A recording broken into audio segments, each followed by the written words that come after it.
Jesus stepped into a boat, crossed over, and came to his own town. Some men brought to him a paralyzed man lying on a mat. When Jesus saw their faith, he said to the man, "Take heart, son, your sins are forgiven."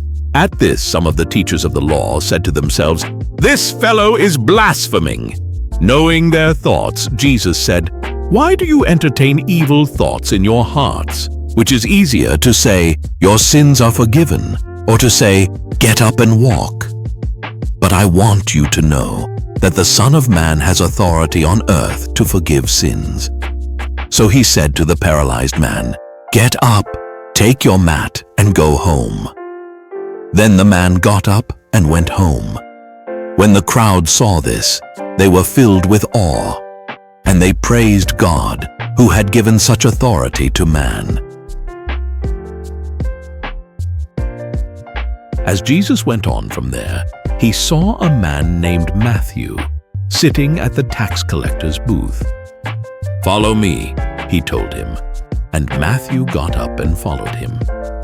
While Jesus was having dinner at Matthew's house, many tax collectors and sinners came and ate with him and his disciples. When the Pharisees saw this, they asked his disciples, "Why does your teacher eat with tax collectors and sinners?" On hearing this, Jesus said, "It is not the healthy who need a doctor, but the sick. But go and learn what this means. I desire mercy, not sacrifice, for I have not come to call the righteous, but sinners." Then John's disciples came and asked him, "How is it that we and the Pharisees fast often, but your disciples do not fast?" Jesus answered, "How can the guests of the bridegroom mourn while he is with them? The time will come when the bridegroom will be taken from them. Then they will fast. No one sews a patch of unshrunk cloth on an old garment, for the patch will pull away from the garment, making the tear worse. Neither do people pour new wine into old wineskins. If they do, the skins will burst, the wine will run out, and the wineskins will be ruined. No, they pour new wine into new wineskins, and both are preserved." While he was saying this, a synagogue leader came and knelt before him and said, "My daughter has just died, but come and put your hand on her, and she will live." Jesus got up and went with him, and so did his disciples. Just then, a woman who had been subject to bleeding for 12 years came up behind him and touched the edge of his cloak. She said to herself, "If I only touch his cloak, I will be healed." Jesus turned and saw her. "Take heart, daughter," he said. "Your faith has healed you." And the woman was healed at that moment. When Jesus entered the synagogue leader's house and saw the noisy crowd and people playing pipes, he said, "Go away, the girl is not dead but asleep." But they laughed at him. After the crowd had been put outside, he went in and took the girl by the hand, and she got up.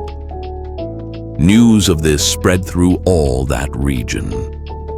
As Jesus went on from there, 2 blind men followed him, calling out, "Have mercy on us, Son of David." When he had gone indoors, the blind men came to him, and he asked them, "Do you believe that I am able to do this?" "Yes, Lord," they replied. Then he touched their eyes and said, "According to your faith, let it be done to you." And their sight was restored. Jesus warned them sternly, "See that no one knows about this." But they went out and spread the news about him all over that region. While they were going out, a man who was demon-possessed and could not talk was brought to Jesus. And when the demon was driven out, the man who had been mute spoke. The crowd was amazed and said, "Nothing like this has ever been seen in Israel." But the Pharisees said, "It is by the prince of demons that he drives out demons." Jesus went through all the towns and villages, teaching in their synagogues, proclaiming the good news of the kingdom, and healing every disease and sickness. When he saw the crowds, he had compassion on them, because they were harassed and helpless, like sheep without a shepherd.